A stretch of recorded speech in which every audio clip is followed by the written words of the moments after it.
नमस्कार, स्वागत आप सभी का YouTube channel knowledge TV Haryana. आज 9 अप्रैल बुधवार हरियाणा वासियों के लिए सुबह 11:30 बजे तक 14 बड़ी खबरें सामने आ रही हैं। बड़ी घोषणा, ऐलान, आदेश क्या है, पूरी जानकारी आइए देखते हैं। हरियाणा की सबसे तेज, सबसे सटीक जानकारी के लिए यूट्यूब चैनल नॉलेज टीवी को सब्सक्राइब जरूर कर लें। तो चलिए देखते हैं सुबह 11:30 बजे तक की 14 बड़ी खबरें, घोषणा, ऐलान। पहली बड़ी घोषणा, राज्य सरकार ने लाडो लक्ष्मी योजना के तहत मिलने वाले 2100 रुपये लेकर स्पष्ट नहीं किया गया है। वहीं वर्ष 2025 के 3 महीने बीतने के बाद भी सामाजिक पेंशन में बढ़ोतरी नहीं की गई है। पिछले 5 सालों से सरकार हर साल 250 रुपये की बढ़ोतरी करती रही है। इस समय पेंशन धारकों को 3000 रुपये मासिक पेंशन मिल रही है। राज्य में 36,41,000 पेंशन धारक हैं जिन्हें पेंशन बढ़ने का इंतजार है।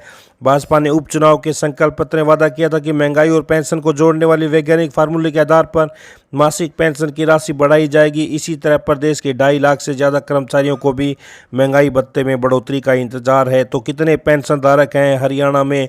बुजुर्ग 21,63,993 पेंशन धारक, विधवा 8,84,747, निराश्रित बच्चे 2,36,934, दिव्यांग 2,08,207, लाडली योजना 42,383।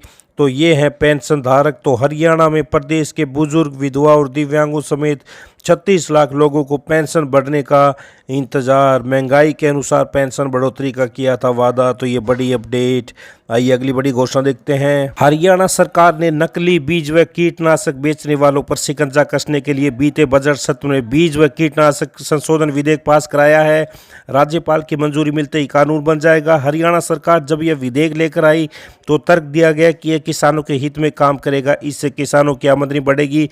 मगर अब इस विधेयक के खिलाफ हरियाणा में विरोध शुरू हो गया है। जगह जगह प्रदर्शन और विधेयक की निंदा की गई। बीज विक्रेताओं की दलील है कि उन्हें बेवजह इसमें घसीटा गया है, जबकि इसमें उनकी भूमिका नहीं है। दुकानदारों को कहना है कि इससे उनका शोषण बढ़ेगा और कारोबार प्रभावित होगा। तो ये आप देख सकते हैं, पहला बीज अधिनियम व दूसरा कीटनाशक अधिनियम। सरकार ने पहले से ज़्यादा सजा और जुर्माने का प्रावधान किया है। नए प्रावधानों के तहत पहली बार नकली, मिलावटी व गुणवत्ताहीन बीज उत्पादन या बनाने पर कंपनी व उत्पादक को न्यूनतम 1 से 2 साल सजा या 1 से 3 लाख रुपए तक का जुर्माने का प्रावधान है। दूसरी बार पकड़े जाने पर न्यूनतम 2 से 3 साल तक सजा व न्यूनतम 3 लाख से 5 लाख रुपए तक जुर्माने का प्रावधान किया गया है। यदि कोई व्यक्ति या बीज विक्रेता नकली, मिलावटी या गुणवत्ताहीन बीजों की बिक्री या वितरण करने का दोषी पाया जाता है तो उसे न्यूनतम 6 महीने से 1 साल की सजा, न्यूनतम 50,000 से 1 लाख रुपए का जुर्माना लगाया जाएगा। दूसरी बार पकड़े जाने पर न्यूनतम 1 साल से 2 साल तक की सजा और 1 लाख से लेकर 2 लाख रुपए तक जुर्माना लगाया। इसी तरह के प्रावधान कीटनाशक अधिनियम में किए गए हैं। विधानसभा में पास विधेयक के मुताबिक पहली बार अपराध करने पर दोषी को न्यूनतम 6 महीने से अधिकतम 2 साल सजा, न्यूनतम 1 लाख से अधिकतम 3 लाख रुपए जुर्माना। दूसरी बार अपराध करने पर दोषी को न्यूनतम 1 साल से अधिकतम 3 साल सजा और न्यूनतम 3 लाख से 5 लाख जुर्माने का प्रस्ताव। तो ये बड़ी अपडेट सामने आ रही है अखबार के हवाले से। तो सरकार कह रही है किसानों से हो रही लूट रोकेगा नया कानून। हम कंपनी का माल बेचते हैं, सजा हमें क्यों? तो ये कह रहा है विक्रेता। तो ये बड़ी अपडेट हरियाणा से। आइए अगली बड़ी घोषणा देखते हैं। तो हरियाणा के विभिन्न जिलों में काम करने वाले करीब 20,000 आशा वर्करों पर काम का बोझ लगातार बढ़ रहा है, लेकिन उन्हें पारिश्रमिक समय से नहीं दिया जाता है। आशा वर्करों के काम की रिपोर्ट तैयार करने के लिए बनाई गई सरकारी ऐप में 40 तरह के काम दर्ज है। इसके अलावा भी केंद्र और राज्य सरकार के विभिन्न सर्वेक्षण कार्यों में आशा वर्करों की मदद ली जाती है, मगर उन्हें समय से पारिश्रमिक देने की चिंता स्वास्थ्य विभाग की ओर से नहीं की जा रही है। किसी जिले में आशा वर्कर को 3 महीने से और किसी जिले में 6 महीने से पारिश्रमिक नहीं मिला है। बीपीएल और अनुसूचित जाति वर्ग की महिलाओं को संस्थागत अस्पतालों में प्रसूति पर 1500 रुपये देने का प्रावधान है, ताकि ये महिलाएं जच्चा बच्चा की अच्छी सेहत के लिए इस राशि को खर्च कर सकें। लेकिन 1500 रुपये की इस राशि को प्राप्त करने के लिए स्वास्थ्य विभाग के अधिकारियों ने इतनी कड़ी शर्तें लगाई हुई हैं कि अधिकतर महिलाएं इस राशि से वंचित रह जाती हैं। आशा वर्करों को प्रत्येक संस्थागत प्रसूति पर 300 रुपये का लाभ प्रदान करने का प्रावधान है। तो ये बड़ी अपडेट आप सामने देख रहे हैं अखबार के हवाले से। प्रदेश में 20,000 आशा वर्करों को 6 महीने से नहीं मिल रहा पारिश्रमिक। तो जननी सुरक्षा योजना के तहत प्रसूति कराने पर मिलने वाला पैसा भी फंसा। साल 2023 की 73 दिन की हड़ताल का मानदेय नहीं मिला, स्वास्थ्य सचिव के साथ हुई वार्ता में कार्रवाई का भरोसा। तो ये आशा वर्कर से संबंधित बड़ी अपडेट। आइए अगली बड़ी घोषणा देखते हैं। सरकार की ओर से प्रदेश भर के सभी राजकीय सहायता प्राप्त महाविद्यालयों में भर्तियों पर लगी पाबंदी को हटा दिया। मंगलवार को उच्च शिक्षा विभाग के निदेशक की ओर से इस बारे पत्र जारी कर पाबंदी हटाने के लिए सभी प्रधान प्रबंधक समिति राज्य में स्थित सभी राजकीय सहायता प्राप्त महाविद्यालय को अवगत करा दिया है। हरियाणा में 97 राजकीय सहायता प्राप्त विद्यालय, इन राजकीय सहायता प्राप्त विद्यालय में बीते 2019 में अंतिम बार भर्तियां हुई थी। पूरे हरियाणा में 48% पद खाली होने से व्यवस्था नहीं बन पाई है। 3 साल से पद भरने की मांग उठ रही थी, तो एडिड कॉलेजों में भर्ती पर रोक हटी। तो ये बड़ी अपडेट। आइए अगली बड़ी घोषणा देखते हैं। तो हरियाणा सरकार के लिए एक बड़ी मुश्किल खड़ी हो गई है। पंजाब और हरियाणा हाईकोर्ट ने हरियाणा कर्मचारी चयन आयोग द्वारा 27 जुलाई 2024 को जारी किए गए प्रशिक्षित स्नातक शिक्षक TGT भर्ती के परिणाम के आधार पर किसी भी नए उम्मीदवार को नियुक्ति देने पर रोक लगा दी है। इस परिणाम के तहत विभिन्न विषयों के करीब 7000 TGT शिक्षकों का चयन किया गया था। यह आदेश उन उम्मीदवारों पर असर डालेगा जो किसी कारणवश अभी तक नियुक्ति नहीं ले पाए या प्रतीक्षा सूची में हैं। तो गत जुलाई में जारी TGT भर्ती के परिणाम के आधार पर नए उम्मीदवारों की नियुक्ति पर रोक। तो ये बड़ी अपडेट। आइए अगली बड़ी घोषणा देखते हैं। सरकारी विभागों से राजकीय महाविद्यालयों या विश्वविद्यालयों में नियुक्ति पाने वाले शिक्षकों को अब नए पद के प्रारंभिक वेतनमान के अनुरूप वेतन मिलेगा।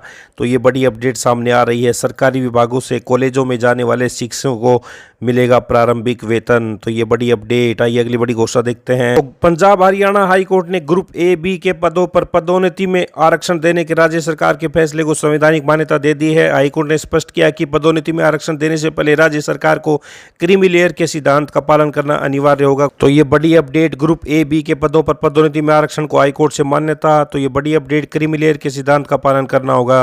आइए अगली बड़ी घोषणा देखते हैं।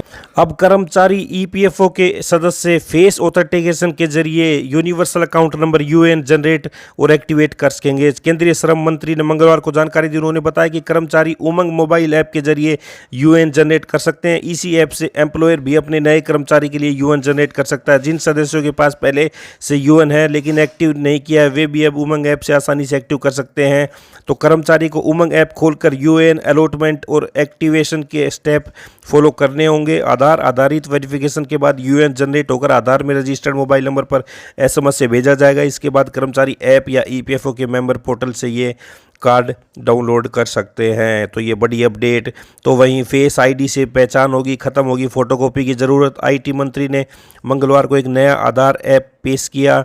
इससे पहचान की पुष्टि UPI पेमेंट करने जितनी आसानी होगी। इस ऐप में QR कोड स्कैन और रियल टाइम फेस ID जैसे फीचर हैं, जिससे अब लोगों को आधार की फोटोकॉपी या कार्ड साथ रखने की ज़रूरत नहीं होगी। तो ये बड़ी अपडेट सामने आ रही है। नया आधार ऐप QR कोड स्कैन करके तो तुरंत व्यक्ति की पहचान कर लेगा। जैसे UPI पेमेंट के लिए QR कोड स्कैन किया जाता है, वैसे आधार वेरिफिकेशन के लिए भी QR कोड स्कैन किया जा सकेगा। फेस ऑथेंटिकेशन फीचर से व्यक्ति का चेहरा स्कैन होते ही पहचान हो जाएगी। इसकी जानकारी सीधे यूज़र के फ़ोन से शेयर होगी, न कि किसी फोटोकॉपी से। तो ये बड़ी अपडेट। प्रदेश के निजी स्कूलों में बच्चों के कंधों पर स्कूली बैग का बोझ न बढ़ाने सहित कई अहम निर्देश राज्य शिक्षा निदेशालय ने जारी किए हैं। बार बार स्कूल ड्रेस न बदलने, पुरानी किताबों के उपयोग पर पाबंदी न लगाने और बच्चों को पानी की बोतल लाने के लिए मजबूर न करने जैसे प्रमुख निर्देश शामिल हैं।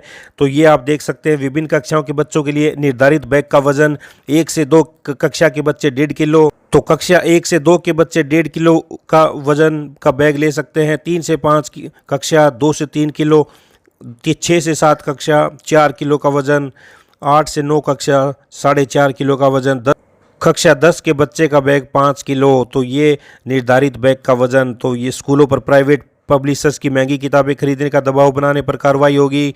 तो ये सारी अपडेट। प्रदेश के निजी स्कूलों में नियमों का हो रहा उल्लंघन। तो ये बड़ी अपडेट। बच्चों के बैग का वजन या बढ़ाने, ड्रेस, किताबों, पानी की बोतल पर भी निर्देश जारी किए गए हैं। तो ये सभी हरियाणा वासियों के लिए आज सुबह 11:30 बजे तक की बड़ी घोषणा, आदेश, ऐलान। हरियाणा की हर छोटी से बड़ी जानकारी के लिए यूट्यूब चैनल नॉलेज TV को सब्सक्राइब जरूर कर लें। बेल आइकन घंटी का बटन जरूर दबाएं ताकि अगली वीडियो का नोटिफिकेशन आपके पास पहले ही पहुंच जाए। तो चैनल को सब्सक्राइब करना ना भूलें। इस अपडेट में इतना ही। बहुत बहुत धन्यवाद।